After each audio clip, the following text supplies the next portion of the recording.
Tank Tuesday, couple bros here, PHNX Cardinals podcast. Welcome in. I'm Johnny Venerable. Who's that? That's Brack, live at the PHNX headquarters in downtown Phoenix. How's everybody living today? Cardinals are traveling, Brack.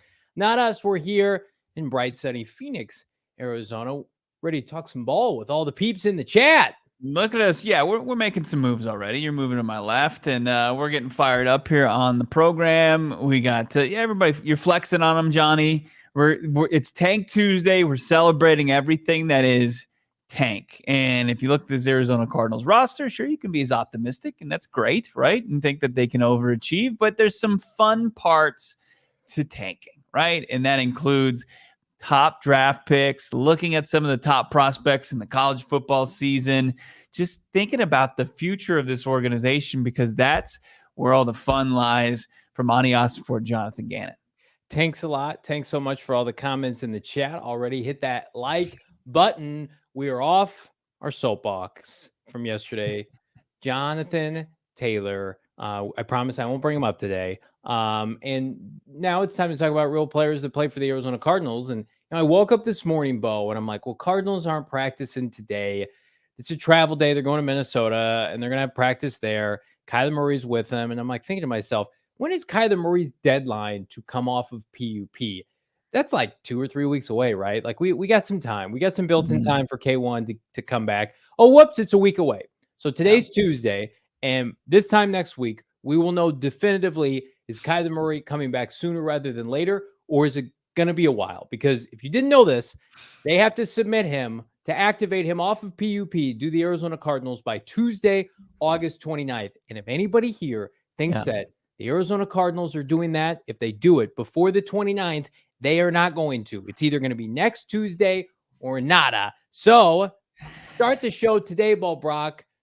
What's the latest with K1? What are your thoughts, feelings, concerns as it relates to the franchise quarterback potentially missing at least 4 games into the regular season? Yeah, I mean, it's obviously one of those things where it's like anything with Kyler, it's a polarizing subject. People want Kyler Murray to come back, but they want Kyler Murray to come back and be the Kyler Murray of old, like the 2-time Pro Bowler, the offensive rookie of the year, the guy that was an MVP candidate 7 weeks into the 2021 season, a guy that can put a franchise on his back at any given moment and win football games seemingly on his own. But look, there's a lot that's gone down, right? There was the poor play leading up to the injury last year. There's the serious injury, significant injury, the first one that he's endured his entire sports career. He has the ACL, he has the meniscus. So you got a couple things at play as he rehabs here. And you, like, as we're wearing our tank tops today, is the organization, is it going to emphasize getting Kyler Murray back on the field as fast as possible, or get him back on the field when he's absolutely ready? Jonathan Gannon, to my face in Indianapolis, said he's not getting on that field till he's 100% mentally. He's not 100% physically. He's got the team docs. He's got his own docs and surgeons that are going to, do their due diligence here, and they're going to check him off when he's good and ready for each step of this process. And it just feels like if it was imminent, we'd know a little bit more by now. But it just seems like it's the status quo as far as where it was when he was placed on PUP and where he is right now. I saw him the other day. He was at the team facility. He was in their training bubble, just kind of hanging out, tossing the ball around with Isaiah Wolfwork, who was having discussions with their quarterback coach. He wasn't rehabbing. He was on the plane today to Minneapolis. Jonathan Gannon told me in the press conference yesterday he is traveling, and he just continues to put in the work mentally as far as film study. But, he doesn't know anything. He said as far as Kyler and Garrett Williams goes, it's a possibility that the media finds out before he does on that stuff. Yeah, I don't believe that for one second, but I love JG and his his faux honesty there. I'm going to give you an honest assessment of what the reality is right now for this fan base. Kyler Murray cannot play the first 4 weeks of the regular season at minimum if he doesn't come off of PUP next Tuesday. Nice. Does anybody think then, after not practicing this entire offseason, he's just going to roll out of bed and start practicing and be ready for week 5? I think that's a joke, right? Do you think that that's a reality? Because there's no way he's not going to practice all offseason. Because I don't even think he can practice for 4 weeks. Can he not? Into the regular season, he can't do anything. It's just like what it is in training camp in the preseason. So with regard to that, you're looking at, in my opinion, a minimum 6 games missed if he is on PUP to start the year. That would give him 2 full weeks, kind of, to be able to get ready for week 6. We're going to talk about the NFL schedule here in a little bit, but that's at best case scenario. And that's a disheartening situation for Cardinal fans, because you start talking about 6 games minimum and you creep up to like 8 games, then it's like, yeah, it's the half of the season everybody faux predicted in the offseason. That's a concern for Cardinal fans. That's why if you take him off, he does not have to play the first month of the season. He can still follow the PUP guidelines of when he can come back on Sundays, but he can practice, he can throw a football, he can be with his teammates, and you could say, okay, he's coming back week 5, even though he's not on PUP. We're going to stash him at the bottom of the roster.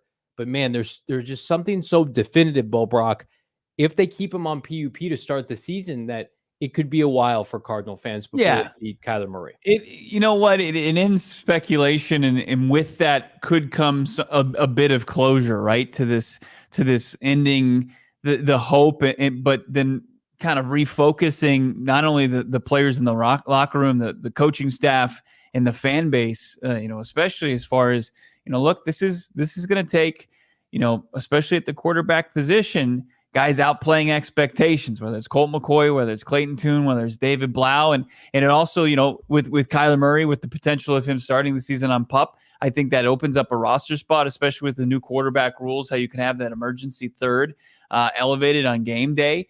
I think it opens the door, it leaves the door open for David Blau. But, Kyler Murray, when's it happening, right? And I think that you outlined probably something that people would say is the most realistic scenario, but people want to be optimistic by nature, and they want to be they want to keep hope open in that door ajar. But we'll see. I mean, I think the Cardinals, if they remove him from PUP, that leaves the door open. That's the Kyler Murray to DeAndre Hopkins from 40+ yards as time expires. Hail Murray, right? But that's the odds I think we're staring down for that. If they leave him on PUP, it slams it shut, right? And he's out for at least the first 4 games. But with, you get that comfort in knowing the team has him with their best interest in mind, that he gets back and he's 100% physically and mentally by the time he returns. I agree with that. Best interest in mind for Kyler Murray does not give them the best chances in 2023. And that's troublesome, right? It did feel like we had some momentum. I've been hearing behind the scenes, like Kyler's recovery was going really well, is going well. In the same sense, I got tipped off earlier this week, Bo Brock, and I shared this with you off air, that I don't know if we've lost momentum, but it does feel like it's been stalled for whatever reason. And that they have internally an idea of what they want to do, but at the same time, to your point, they don't know how Kyler and his knee are going to respond. And I wonder if we get to a point, because listen, the quarterbacks did not look good in the preseason. The Colt McCoy will not start all the games. We talked about it yesterday. If Kyler Murray misses 6, 7, 8 weeks, Clayton Tune's going to play eventually, barring something unforeseen. But anybody would take Kyler Murray back earlier before that reality, as much as people like Clayton Tune. So it does feel like we're in unfortunately, a different spot than we were in even like 2 or 3 weeks ago, when you've got Hollywood Brown's tweet teasing it. You've got the flight plan episode, which I thought was a little bit of false advertising propaganda, where it ends with, I am shooting for week 1, and they end it. They tease it with that, right? And it's like, okay, they may be putting Kyler in a difficult spot if his recovery does what not do you continue. want? What do you want? You don't want to see Kyler Murray having that goal, realistic or not? I think that's Kyler's goal, but I think the team. Listen, that's a bit unfair. That's a bit unfair. If you're sitting there and you're the team media and you're trying to put out a product that's going to, well, then don't invest in Colt McCoy as your starter to begin the year. If you believe it's not on the behind the scenes people that put together flight plan. I'm not here, trying to defend him. Somebody's got to okay that though. If you're out there and you're shooting Kyler Murray and he's rehabbing and he's letting you behind the scenes and that's what he's saying, what, you're just gonna scrap that and throw it on the editing room floor? I think that's equally, if not more, irresponsible. I think it's irresponsible to release that if you don't have a definitive idea in mind. What? It's his goal. That's his definitive goal, right? I mean, that's the competitor that Kyler Murray is. They put that out as the teaser for the episode. We better not put this out because Johnny Venerable is going to get his hopes up and you're going to crush his little dreams. First of all, you're going to crush his dreams and he's not going to get to see Kyler Murray play football week 1. That's unfortunate. But look, I'm glad that happened. I want to see Kyler Murray with that goal in mind, but I also want to see the organization with his best interest in mind and them collaborating and the revamped training staff doing what's best for the player. And look, let's not get too far ahead of ourselves. Let's remember what we asked for from this organization: to move off the previous regime, get rid of Kliff Kingsbury, get rid of Steve Keim, clean house, hit the reset button. Rebuild it correctly. That's what they're doing. And now we're getting greedy and we're like, you know what? I like what I've seen from Monti Ossenfort. I like what I've seen from Jonathan Gannon. They're the right guys. I want my quarterback back and I want him back now and I want to win football games now. Pump the brakes a little bit. Let's enjoy this a little bit. Let's enjoy Tank Tuesday. Let's enjoy the idea of the Cardinals' future with Kyler Murray in it, being healthy, playing at a high level again, and the Cardinals surrounding him with talent to maximize his potential. Hey, I see people in the chat coming after me. Listen, I'll take all the arrows. Orion 80, Johnny, it's not the way I thought it was, so I'm mad Venerable. Listen, I can change my opinion based on new information, and I got new information this week that's 50-50, right? So, I hope everybody else changes their opinion based on information that they get. The way this was trending and reading the tea leaves and also specific things that we were hearing sounding really good, right? And now I think it's not like it's sounding bad, but it's a little bit foggy, a little more foggy than it was once upon a time, which is unfortunate because, again, I think it would be easier to stomach if Colt McCoy was playing well. Colt McCoy right now has struggled this offseason. Can you at least give me that? During the training camp and the preseason, it hasn't been great for Colt McCoy. Can we say that? It's an incomplete. Yeah. So it doesn't give you a ringing endorsement that he's ready to start 6+ games. And then you've got, again, we disagree on this. I think I don't discredit. Kyler Murray can say whatever he wants. And of course it's his goal to come back week 1. For the team and their media, who do a phenomenal job. Flight plan is one of the best things the Cardinals do. I put that as a caveat. With all due respect. You put that out. Yeah, all right, shit on him now. What are you going to say? Out, and you tease that, and you get people inside. They're like, I don't know. Maybe I will renew my season ticket this year. Oh, okay. Maybe I will go pick up that Kyler Murray white jersey. Instead of after hearing for 3+ months, well, the Cardinals are getting rid of Kyler Murray. He's not even going to play. They're going to have Caleb Williams or Drake May next year. It felt a little calculated to get people riled up. Not me. I can be objective for the season. Not me. So I don't, who agrees with me? Our guy Howard Balzer, he was on a couple weeks ago and he said, don't put that out there and then not see him for half a season. Want me to call Howard? We'll get him on here right now. You guys can just sit here and agree that it was. No, I'm glad we disagree. We can respectfully disagree. I'm sure people can come at me in the comments. I'm a big boy. I can handle it. I don't love how the Cardinals have handled it with, I don't know, some of the advertising as it relates to Kyler Murray's recovery. Kyler Murray, his mindset is to come back of his recovery for his knee.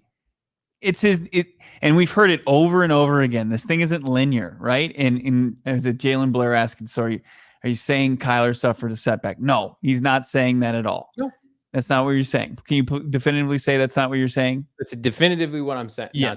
Not saying. I'm not saying that at all. There's no wink there. No. You're not. There was no setback. He's everything we've heard is the recovery is on schedule, but he may not come off a PUP next week. Yeah, and look, when it does happen, and if it's worst case scenario, right, and he comes back, he full extent on the pup, right, 4 weeks, and then he's activated, and then he practices, and it doesn't mean like, okay, he misses 4 weeks, that means he's back week 5 against the Cincinnati Bengals, right? Yeah. And then you've got week 6. Like, say he gets back week 6, 7, 8, ballpark there, right? Whenever that is, and there's still a lot of football to be played, and they could very well be 0-6 by then. It's a gauntlet as far as which leads you into another question entirely, which everybody, not the team, We've posed this question in the national media. Why even play Kyler Murray at that point? To get him back on the playing field, to get him back playing at a high level. So when you start, revamping this team with your scouting department in place, with all the draft picks that we'll get into here in just a bit, but that's not what's going to be said. Well, I know, but it's from people who pay half attention to it. It's just like the guy who we're going to talk about predicting them to go 0-17. I mean, it's just lazy, and it's dumb. It's not a smart thing. If you put any thought into it, if you look at it, any of the facts and circumstances that are going to surround this team, 0-17 is not going to happen. And I just think, and Monti Ossenfort stared at us straight in the face and he said, Kyler Murray, when he's ready to come back, we're not going to hesitate to put him on the field.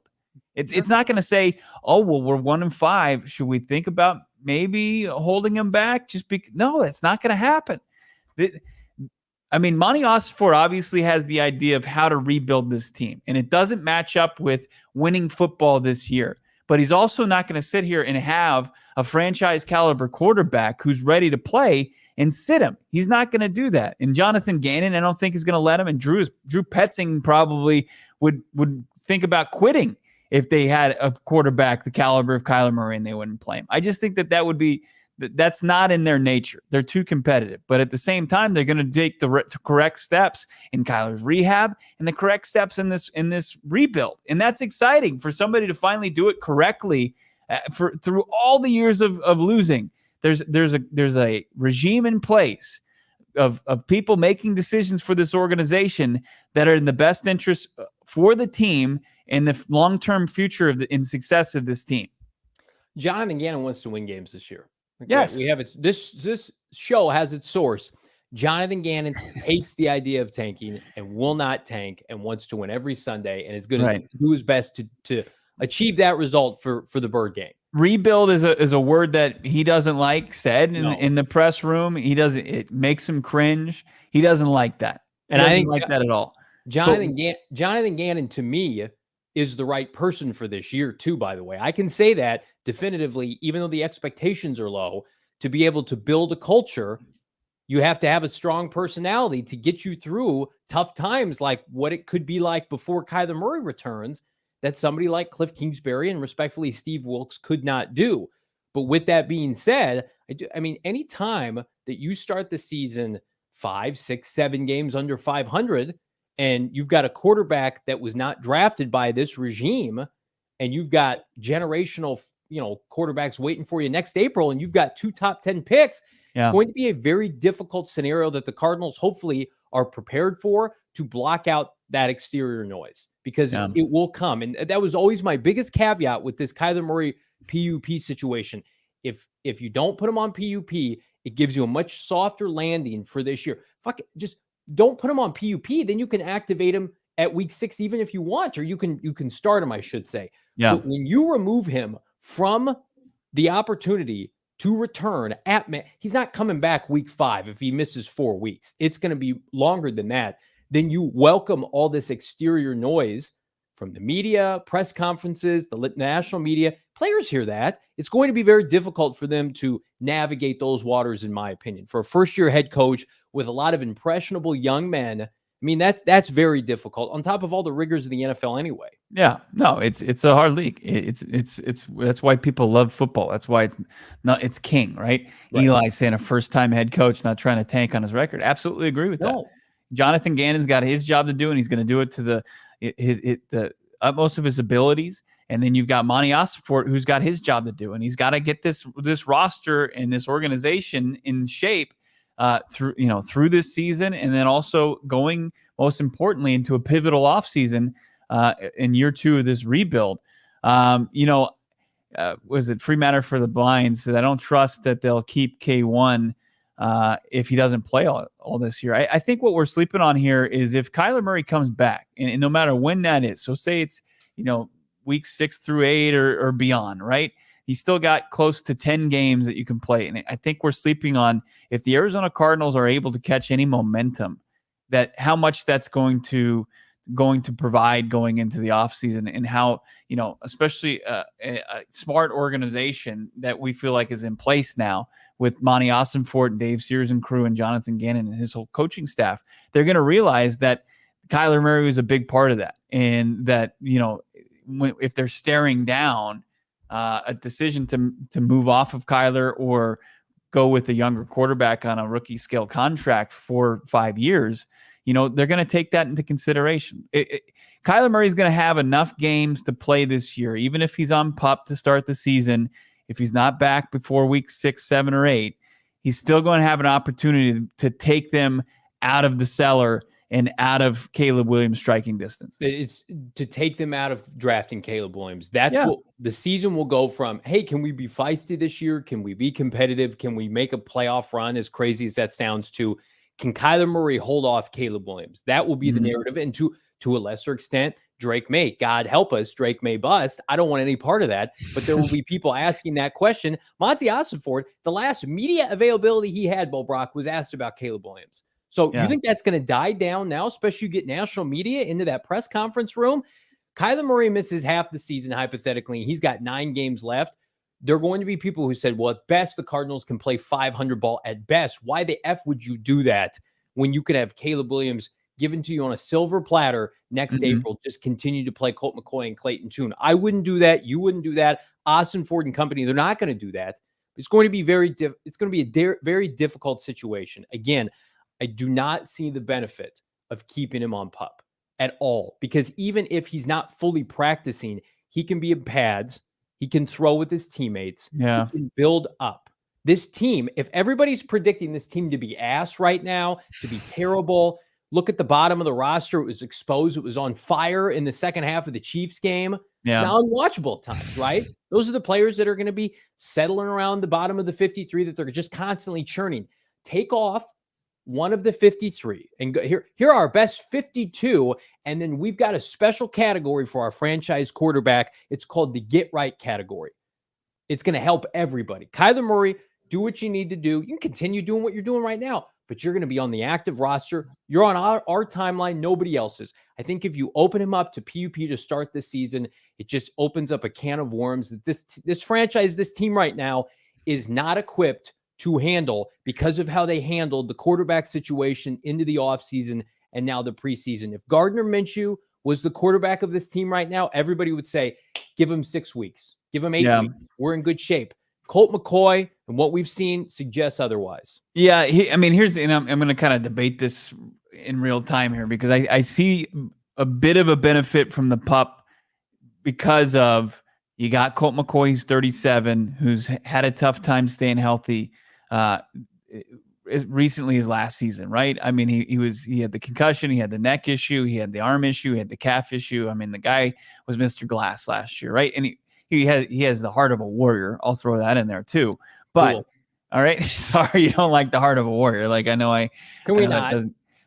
And then you got a 5th round rookie in Clayton Tune. If you carry Kyler Murray, you got to be able to maybe sneak somebody, and you'll probably won't have any issue sneaking David Blau or Jess Driscoll on. And I don't know if they're practice squad eligible, but then you can elevate them on game days. Then you could elevate them potentially. But I think what PUP gives you is, I think you're going to need to have 3 available arms as far as quarterback goes. That's the only thing that's the only benefit I would see, because I hear what you're saying. Making my argument for me. If you need to have 3 available arms that are not Kyler Murray, then your quarterback room is not well put together. If you're saying, well, I got to have David Blau active on Sundays because Colt could fall over with a sneeze and Clayton Tune's a 5th rounder, what the fuck are we doing? You should have prepared for that. There should be they just put this rule in the league. All the owners passed it. It was like unanimous, I think. When was the last time the Cardinals lost 2 quarterbacks in one game? When was the last time it happened? It happened in the NFC Championship. Well, the Niners are cursed. It's great. We laugh at them. That's not realistic for the rest of the NFL. Like that. The Cardinals can certainly handle it because, again, they don't have a surplus of anything otherwise outside of tackle. Trim down the interior offensive line if you want. Roll with one less defensive back. Got a couple guys who protect your quarterback. No big deal. Make Clayton Tune go play special teams on Sunday. He's out covering kicks. That'll be great. All right. Well, listen, bottom line is this show is going to be on top of it when and if Kyler Murray gets activated from PUP. And if not, we'll have a pity party a week from Tuesday. In the meantime, I'm not having a pity party. Well, yes, I am on BetMGM. Last night did not go well for me. I put a cool hundy on my friends with BetMGM on the Baltimore Ravens to win against the Commanders.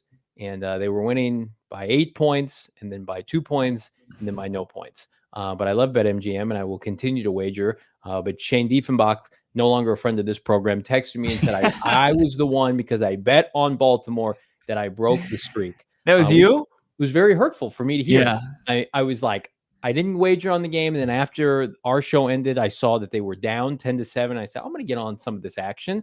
Mm-hmm. Great. I love live betting with BetMGM. Just didn't work out. That's how things go sometimes. But it's like Christmas morning. I go into BetMGM this morning. Brand new offers, right? Bonus bets, promo codes ready to go. Speaking of promo codes, how about this? Sign up for Friday bonus bets every single football Friday with promo code PHNX.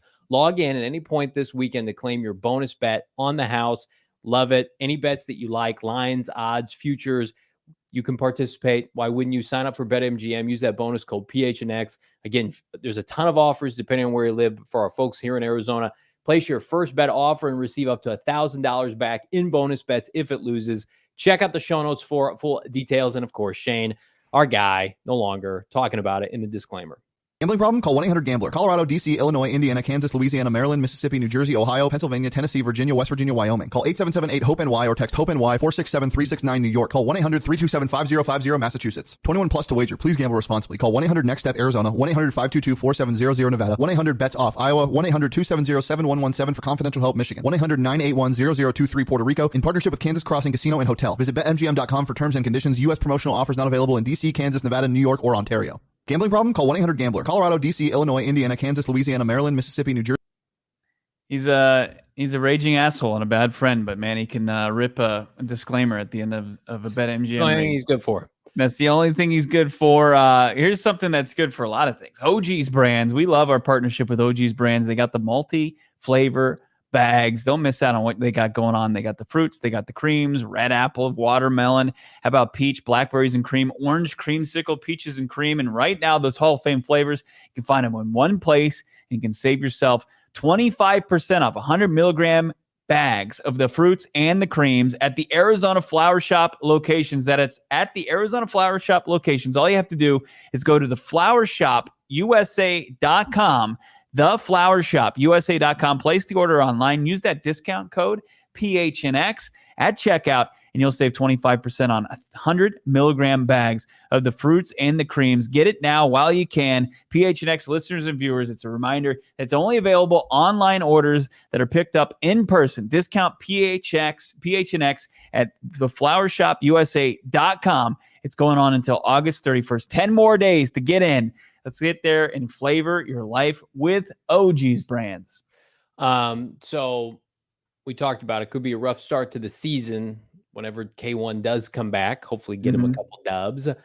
There's a specific radio host, NFL personality, who does not think the Cardinals are going to win many games, if any, this year. Adam Shine, SiriusXM, NFL Network, NFL.com, who once a time was close buddies with Steve Keim, so that's probably where this is stemming from, has officially predicted on multiple outlets the Arizona Cardinals to go 0-17 this year. Now, of course, the Cardinals, we know, even with our friends at BetMGM, are not favored in any game this year. Go through the lines 1-17 this year. Brack, they're not projected to win any of them. However, what do you say about old Shine on Sports saying that the Cardinals aren't going to win a single game in 2023?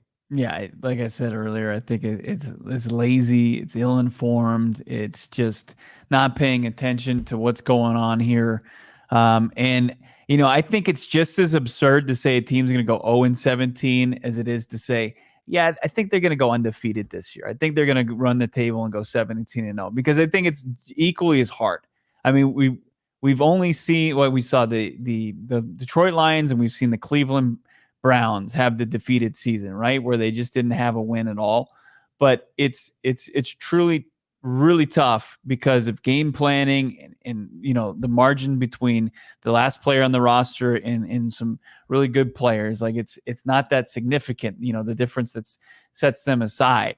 I just think that's a dumb claim. I'm not buying it. I like what I've seen, even though the shellacking that they had at the hands of the Kansas City Chiefs on Saturday night. It's the preseason. I just think that the Arizona Cardinals, there's no way they're going 0-17. What's even more hard to stomach is watching Sam Howell cut up 2s and 3s against the Ravens last night, and everybody proclaimed Wasn't he Sam magnificent?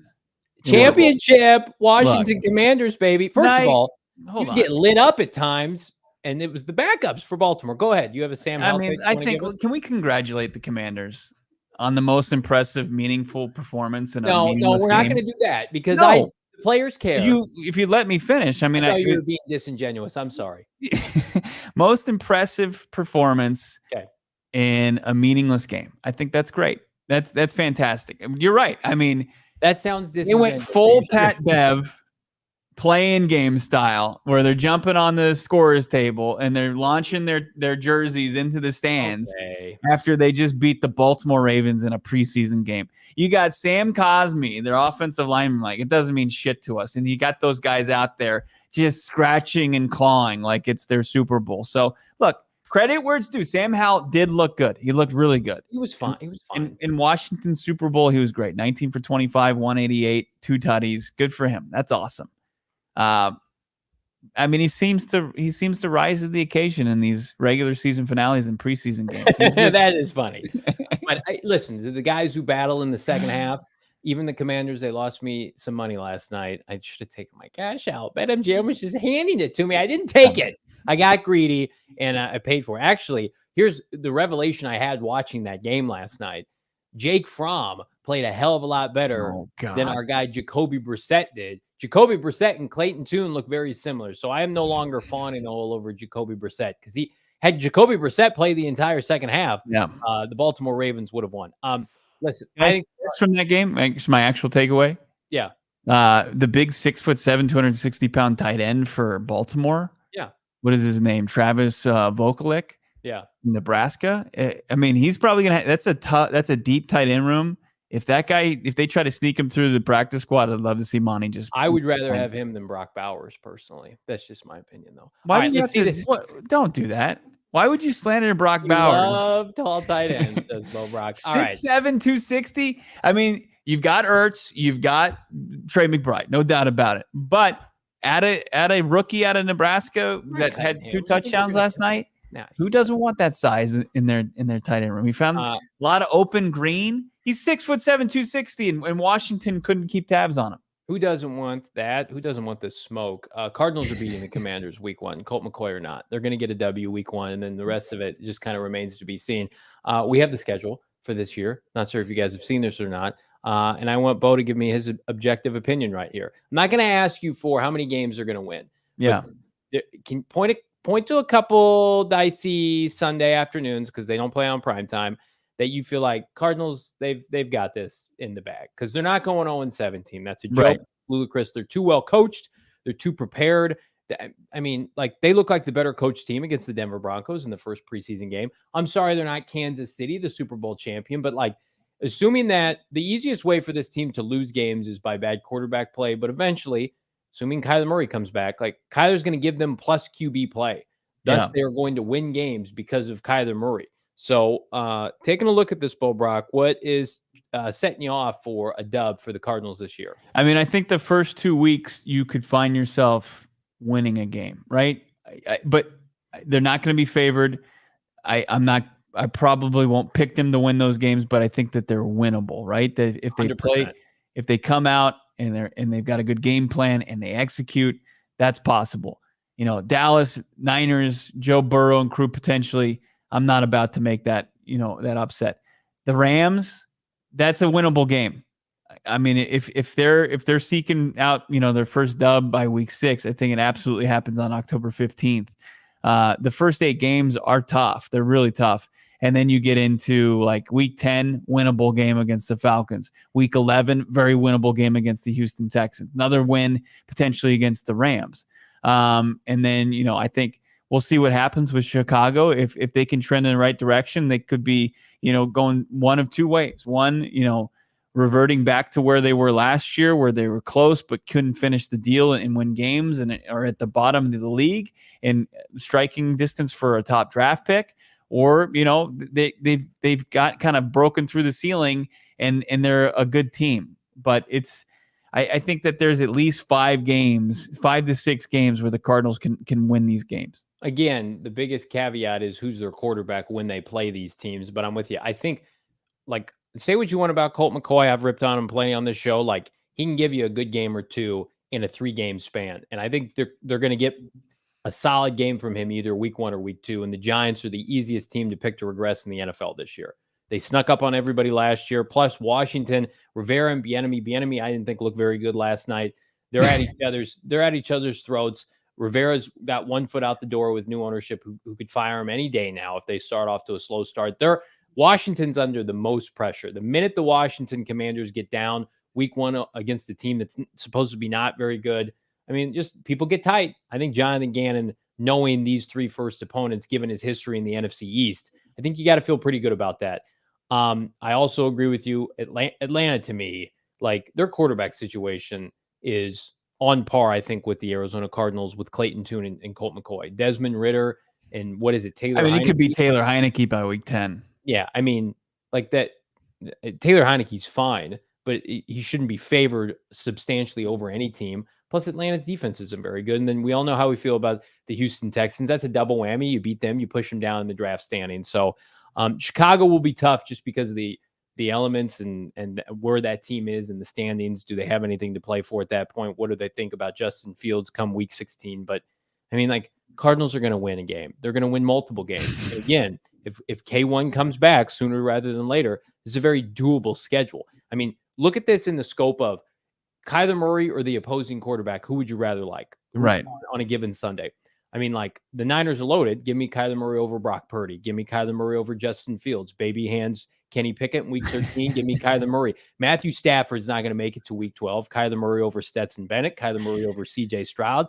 We talked about Atlanta's situation. We could be seeing DTR by week 9 for the Cleveland Browns. Who the hell knows? Like, Kyler Murray on this schedule at face value, I mean, I think you'd only probably take Jalen Hurts at this point in his career, given how he played last year.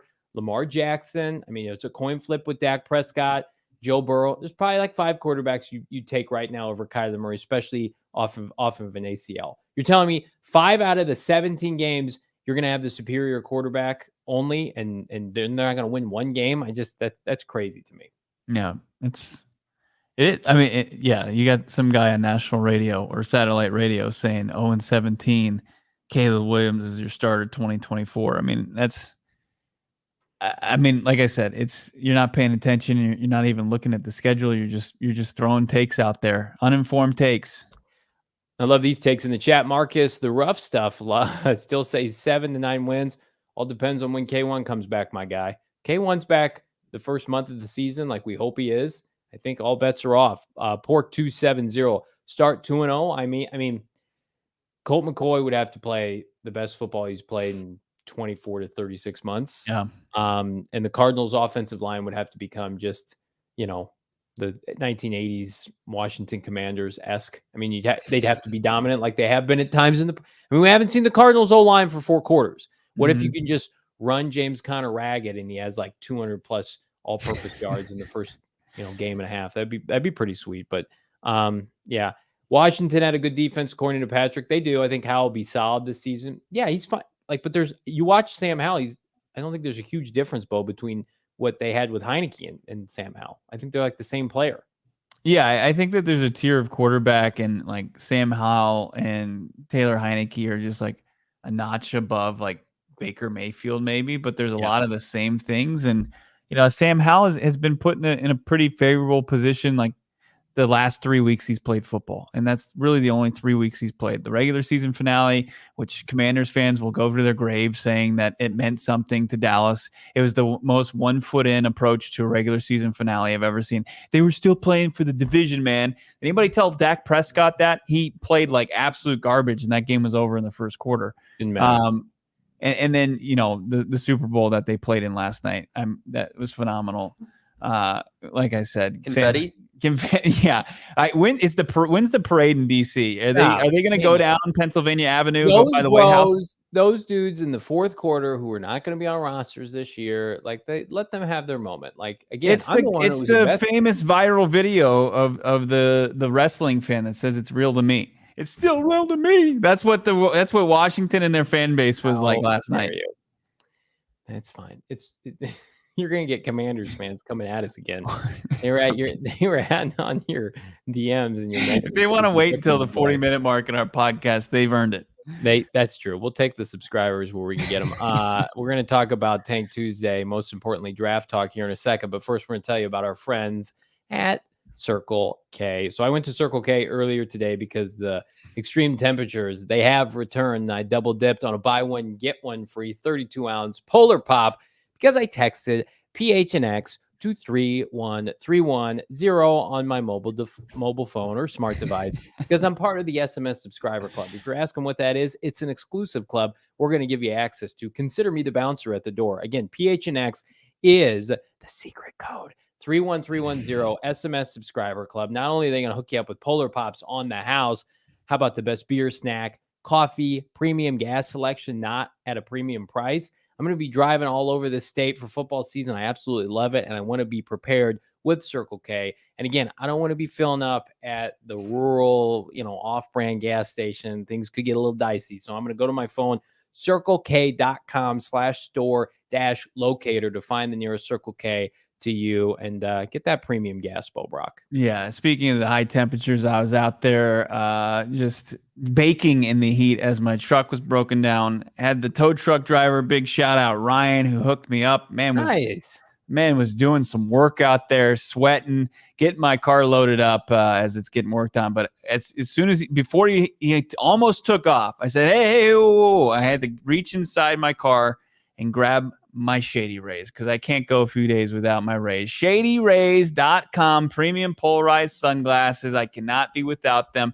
Here's what I would have done if I forgot my shades in my truck. I would have just gone to ShadyRays.com and taken advantage of the deal of the season. Of course, 50% off 2 or more pairs of sunglasses. Actually would have worked to my benefit if I could have loaded up more on Shady Rays and had a reason to do so. Get in there right now. Check out everything they have to offer. You can even check out their store at Kierland Commons up in North Scottsdale. All their products. Go to their website, ShadyRays.com. Use the promo code 50 or PHNX for 50% off 2 or more pairs polarized premium sunglasses. Try for yourself the shades rated 5 stars by over 250,000 people. All right. Well, you love to see that. Again, I thought, first of all, I couldn't remember what ad read you were doing. I thought you were going to pull out from your glove box some OGs for the driver, but no, you're Shady Rays instead. I don't think the glove box is a good spot for the OG's gummies. No, probably not. This is a good spot for you to talk draft.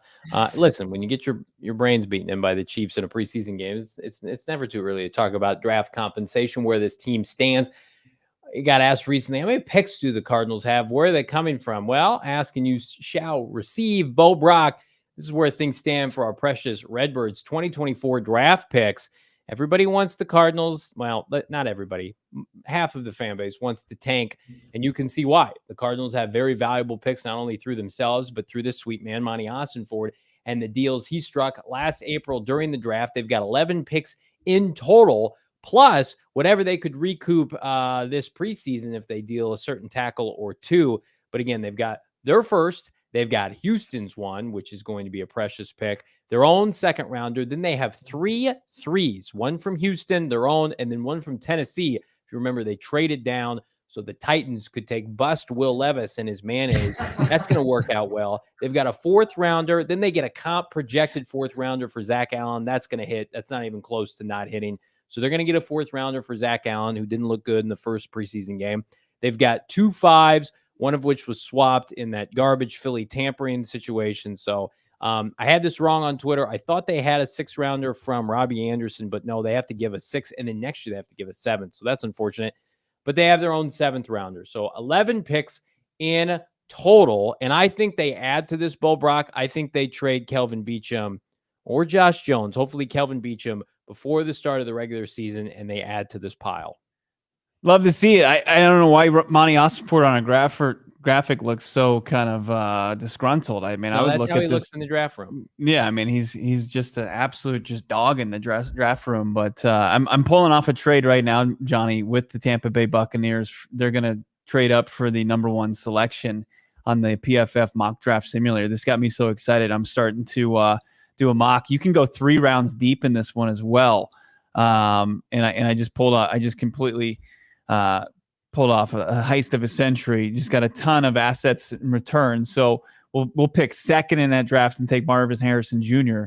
But I mean, the first 6 picks in the first 3 rounds, that's going to be unbelievable, and that's going to give this team a chance to kickstart the draft. And with college football season week 0 starting this week, you couldn't be more giddy about it. Well, and here's the thing. Everybody says 6 picks in the top 3 rounds, and you're right. It's going to be 6 picks in the top, I think, 75 picks. So again, it's not going to be, barring something unforeseen. I mean, I think Tennessee is always competitive. Houston, who knows? Cardinals, we're going to have to wait and see. I would love for the Cardinals pick to be late, but I think there's a good chance. I mean, you think about 6 players are going to be added to this roster at minimum, assuming they don't trade up or down, that are, I think, immediate starters. I mean, think about where they got Michael Wilson. He was one of the last picks of the 3rd round, and he's a starter for this team. And yes, that says a lot about the Cardinals roster and their depth chart, but also just how they can evaluate. Garrett Williams is going to be a starter when he comes back.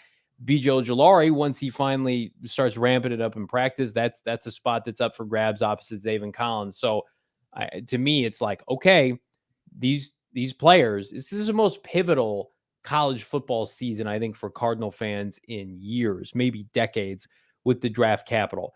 We get a draft every once in a while, Bo, where it is borderline generational, not only for the quarterbacks, but the prospects that are being talked about.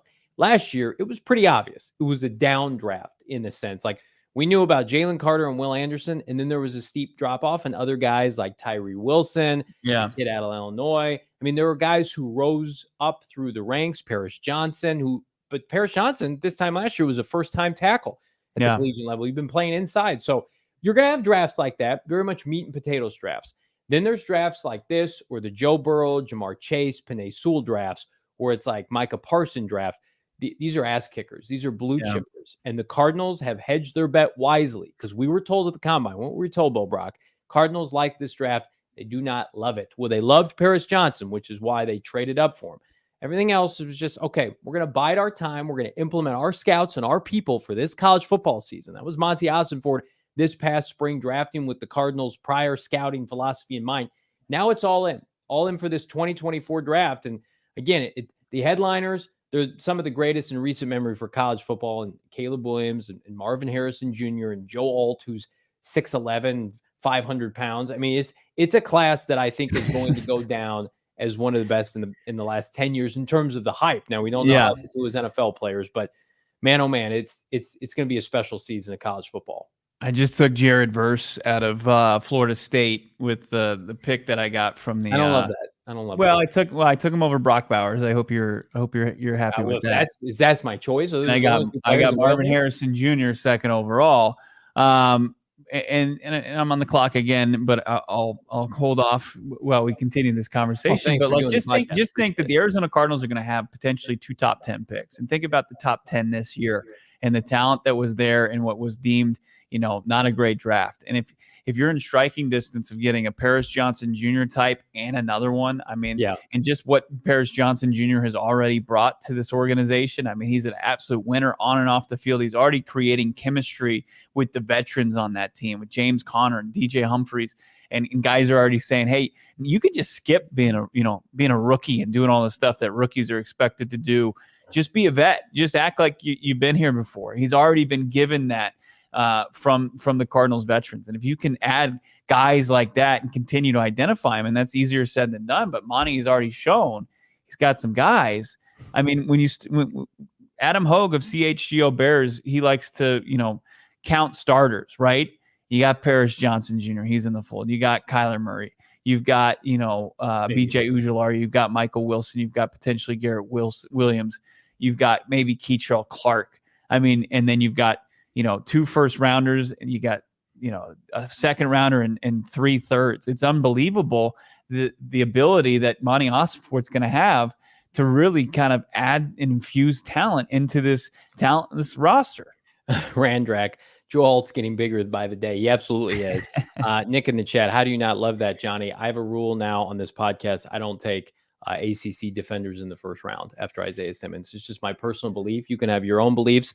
And then additionally, Champion Outpost podcast. Let me tell you, Johnny, Brock Bowers will be the greatest tight end in Cardinals history. I cannot that ain't hard. I cannot. Well, true. Very true. Badly. I was dragged through the coals yesterday. It was a very emotional day for me for suggesting let's trade a 3rd round pick for an all-pro running back. But you motherfuckers want to take a tight end in the top 10 for a team that needs everything? Come on now. Let's You're going to be on the Brock Bowers train by never. I will walk off our set. No, we do our show at 4 Peaks. I will walk off. You're going to watch him dominate at Georgia with their weird looking quarterback. It doesn't matter who's throwing the ball. He's just making plays. How many games is what's his name? Old future Hall of Famer in Atlanta helping them win. What's that guy's name? That was the generational tight end. Oh, Kyle Pitts? Kyle Pitts. Get his gold jacket ready to go. Goodness gracious, that was a great pick by them. Kyle Pitts. Kyle Pitts have 1,000 yards in his first season? No, it was his second season. They took Kyle Pitts over Jamar Chase. Arthur Smith just was malpractice with Kyle Pitts last year. He's catching balls from Marcus Mariota, quit, and then Desmond. No, he didn't even get to Desmond Ritter. I would love Brock Bowers over Marvin Harrison Jr. and Joe Alt. Oh, definitely. That's definitely how you win as a franchise. I told you I took the kid at the edge out of Florida State. Well, I don't like that either. There's going to be why we're going to have some. Again, I don't want ACC defenders in the top 10 unless they're. I mean, who are they going against? Who are they going against? Florida State has a big game right out of the gates. Who are they playing? Damon, you got me, right? Who is it? Is it LSU? Yes, it's LSU. Now in Orlando? Yeah. It's Taco Bell University.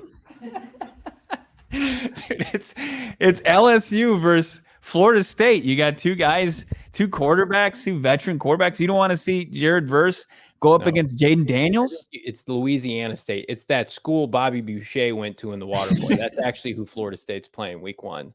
The kid's going to have 7 sacks. People are going to lose their mind. Then he's going to play against an NFL defensive line. We're not going to see him. I can't wait to see the prospects you fall who look with like you're trashing Brock Bowers in the top edge in the draft, potentially.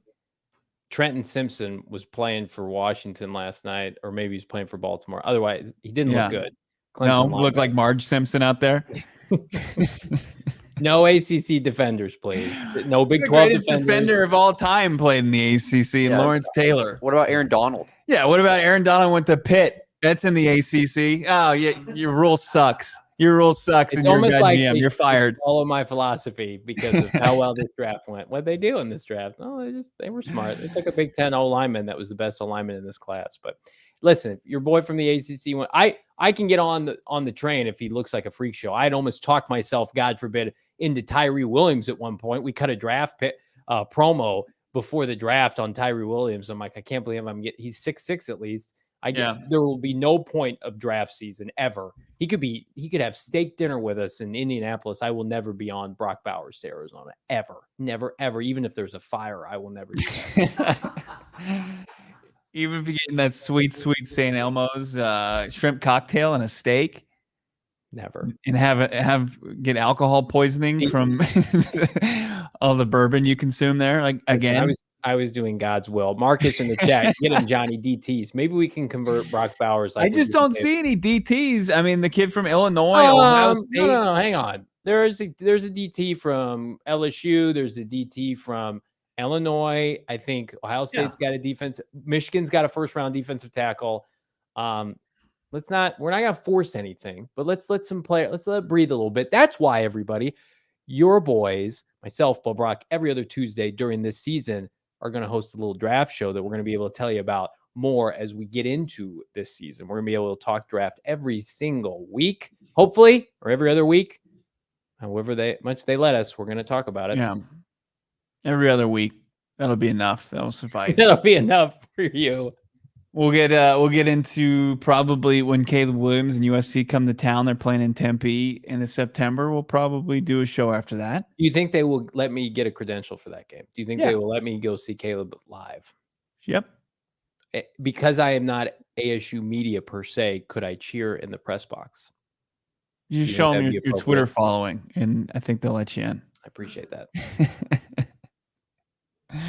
That's a big game because it's like the last time those two teams play each other, last time in the Pac-12. That's You a got big deal. you got the Heisman hoping to repeat and avoid any kind of hopefully get over the hump as far as beating Utah this year, and then you got Jalen Rashada, who's going to be playing for a 5-star recruit that's going to start right away for ASU. It's exciting. Eddie's saying you guys should have a running back big board. Mine's just going to say Jonathan Taylor, I think. I'm looking at a running back right now. Is the second round too early for running back? Do we wait for one of those third round picks? Because Donovan Edwards is on the board. You got Braylon Allen from Wisconsin. I like any of those guys. I like backs in the top 10, Lion style. Jahmyr Gibbs, Atlanta Falcons. Yeah. The same guy to my right wants to take a top 10, and Kyle Pitts and what's his name, Brian Robinson go in the top 10. It's like, that's how you do it, baby. That's how you team build Atlanta Falcons. Let's do that. Let's take Brock Bowers, and with our other first, let's take a back. Let's do tight end, running back in the top 10. You're being disrespectful now. Now, I want to get a t-shirt, though, and it's from the PHNX merchandise locker, and it's from our boy Greg Dortch, who was robbed of a touchdown last Saturday against the Kansas City Chiefs. Not sure if you guys have seen this or not. Greg Dortch, new t-shirt release at the PHNX merchandise locker, the player tee. I like to call it like the big head tee, because it's classic. It reminds me of the Dream Team early 90s t-shirts. It's got super soft material. I can't wait to rock mine every single football Sunday, because I think Greg Dortch is one of the best things going, not only for the Arizona Cardinals, but for this show, baby. Member of our squad. Hopefully we get him on later this week. But regardless, become a diehard. Pick up this shirt for free and or a hat. Whatever you want to do. You want to get a hat? Do it. If you want to get a t-shirt, awesome. Do it, though, right now. Become a diehard. Everything is open to you at gophnx.com. The many workings of our talented peers, including PHNX Cardinals beat reporter Howard Balzer. Again, no better time to become a diehard Bull Brock, as we are just several weeks away from the start of the NFL season. Yeah, there wasn't much more Greg Dortch could do or prove to the coaching staff last year to get playing time, and they still didn't give it to him. And Kliff Kingsbury resurfaced today. His buddy Peter Schrager tweeting out a pic of him and Kliff, who's now a quarterback. He's not QB coach, but he's somewhat of a consultant, isn't he? There he is. Where are they? Are they at the MGM Grand? Where is Kliff this? refuses to reveal his location. Ever since he was fired, he's just off the grid. I mean, the only way you can kind of, if you want a picture with Kliff, you just find a lion, and he's like, "Hey, let's just set up shop in front of this lion." Did you know I'm a Leo? I didn't even know he's got a track record. Look at it. There oh he my is. God! This is a throwback from the Hard Knocks episode. Hey, Peter, do you mind if we take the picture over here by this lion? Did you know I'm a Leo? It's like, guys, let me show you this subtle photo I have in my entryway, but I can never see it because I never leave the office unless it's dark outside. Let's go back to Kliff Kingsbury in front of the. Is this our BetMGM sportsbook, or is this just new stuff he got for his pad in LA? That's his house. That's his house.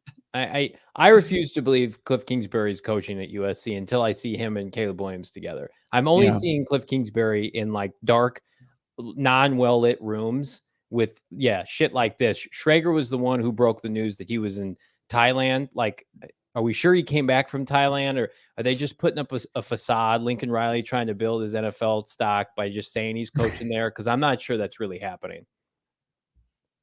We don't even know if he came back. I mean, our guy Jordan Schultz revealed to us on Radio Row that he returned from Thailand. But yeah, I mean that's fat checks from the Arizona Cardinals. Like, let's rush, man. Have a good time. Yeah, Julian. Yeah, I'm a Leo. That's why I have this giant painting. Listen, man. Kliff Kingsbury is a nice guy. He's a little bit misunderstood. He's not Steve Keim. He's a good dude. Yeah. Worked hard. He worked his ass off. He did. Yes. Just wasn't equipped to lead this team into the future. Got him to the postseason. And he's a good guy. And I do hope he rebounds. Like, same with Steve Wilkes. Like, I'm glad Steve Wilkes has had a resurgence and Niners DC and is getting interviews again. Like, all the best to Kliff, as Chase says in the chat. We keep it classy. If you poison the franchise like Steve Keim, get away, stay away. But Kliff Kingsbury, you're good on my book. Yeah, I agree. Tomorrow we are a little earlier. Tomorrow we are going to be live at noon. Correct? Yes. We're going to fire up these mics at noon. Arizona Cardinals are just going to be leaving the practice field in Minnesota. Might have a guest who is in attendance tomorrow at the practice. We'll see how things work out. But Cards joint practices with the Vikings. Can't wait to see what that produces. Should be some hard-nosed practices. And it's leading up to the preseason finale. One more of these before the regular season. Make Colt McCoy play all 4 quarters Saturday and just let it go from there. What happens, happens. That's what I would tell Colt if I were JG. Hey, you're going to play all 4 quarters. You're not serious. Please tell the people you're not serious with that. I'm going to tell everybody, like and subscribe. Leave us a 5-star wherever you get your podcast. Like this video, by the way. Help circulate it around the YouTube algorithm, metaverse, whatever those words mean. Follow him on Twitter at BullBrock. I'm Johnny Venerable. We're back tomorrow. Check us out. See you then.